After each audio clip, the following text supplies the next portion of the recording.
All right, everybody, in this video, I'm going to talk about how the foreclosure process works, what you can do, what your options are, and I'm also going to talk to you how we got Johnathen and his wife almost twice as much as what they originally asked for.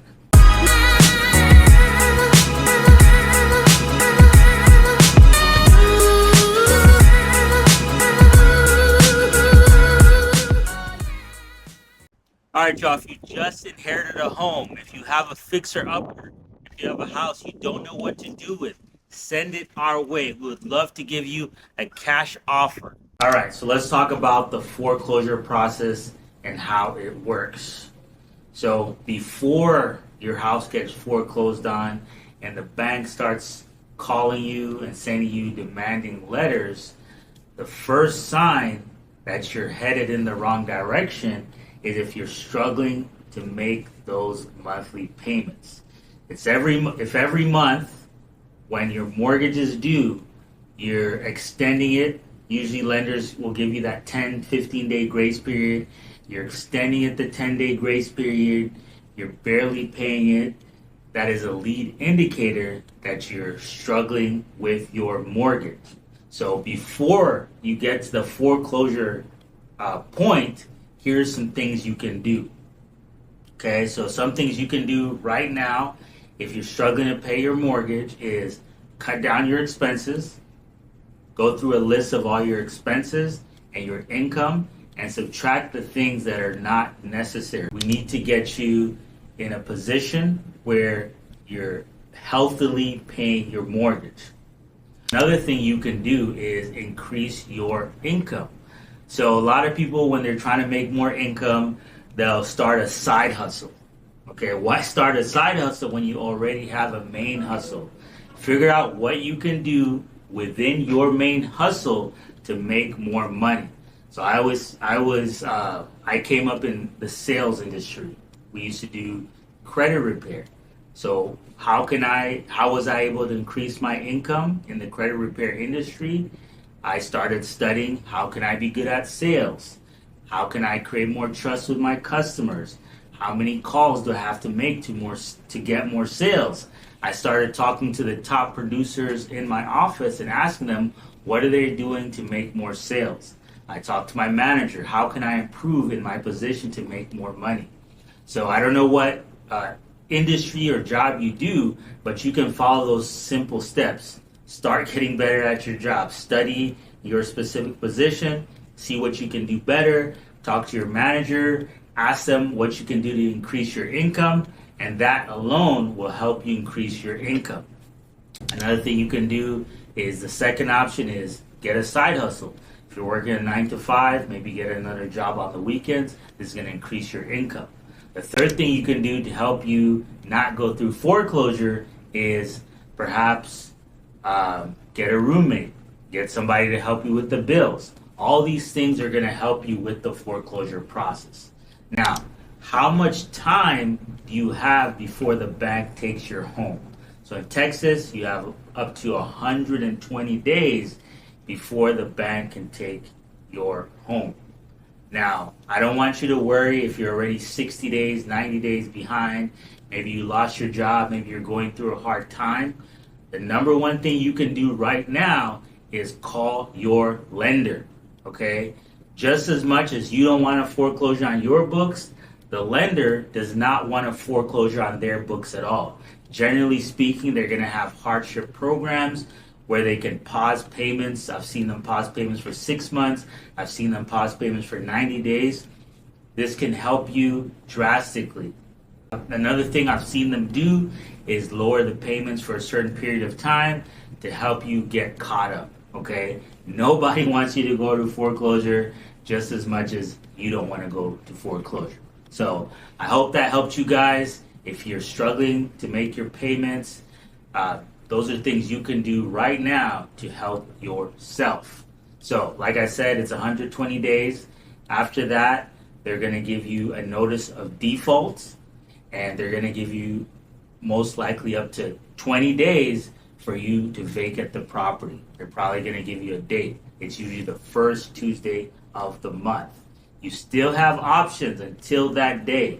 Okay, don't wait till the last minute. And if you're in a position where you found that, okay, you cannot afford this house, right? They're giving you 6 months of free payments. They lowered your payments for 90 days, whatever they gave you for their hardship. It might be time to sell. Okay, if you don't want to sell, one thing you could do is rent your property out. That's a really good idea. Rent it out for a year. Let somebody pay that mortgage. Get back on your feet. Move in with a roommate. Move in with your parents. I don't know what your situation is. And let somebody else deal with the mortgage so at least you can keep that asset. I would hate for you to have to sell your home and lose all that equity you built up. Okay? But if you can't do that, maybe your property is not in a condition where it can be easily rented out. Maybe it's more of a on the fixer-upper side. Sell that property. Do not wait to the last minute because the sharks are going to be in the water. An investor knowing that you have 15 days, 10 days to sell that property is going to have a different offer than if you had 60 days. Okay, because the bank can still help you. Even at 15 days, the bank can still help you, but everybody's rushing. And the investor is going to have to rush too, and that is, they have to take that into consideration when giving their offer. Right, so let's talk about Johnathen and Gabby. We had an agreement with Johnathen, but we ended up paying almost twice as much as what we originally agreed with Johnathen, and this is why it pays to have a good wife or partner. Unfortunately, they were going through a divorce. She had already moved out. It had been 4 years, and they finally got around to selling the house. Now, Johnathen was under the impression that he was in charge of selling the property, which he was. The court decree said Johnathen was in charge of selling the property. He just had to split the proceeds 50-50 with his soon-to-be ex-wife. So we're going through the process. Everything was going smoothly, and his soon-to-be ex-wife got wind that he was selling the property, and she's like, no, I want to renegotiate that agreement. So what she did, which was very wise, and I recommend you guys to do it, is she got a realtor. Luckily, a realtor was a friend. She did a market analysis and found that she could get a little bit more for the property. And she was a hard bargainer. She said, you know what, I'm backing out of this property unless you give me, I believe the number was $130,000. Okay, because that was a fair market value for that property. So it was still a deal for us. So we agreed to it, but that would not have happened if Gabby did not step into the deal. It sucks that these two were going through a divorce, but Gabby really seemed like the one that was more on top of things. As far as Johnathen, he was more of a super hard worker. He was a very smart guy, but he seemed like the type of guy who wants to get stuff done. So they seemed like a good match, in my opinion, because Johnathen was bringing in the bacon, and Gabby seemed like she was good at managing the bacon. Okay, but that's how that story went. I'm going to read the review.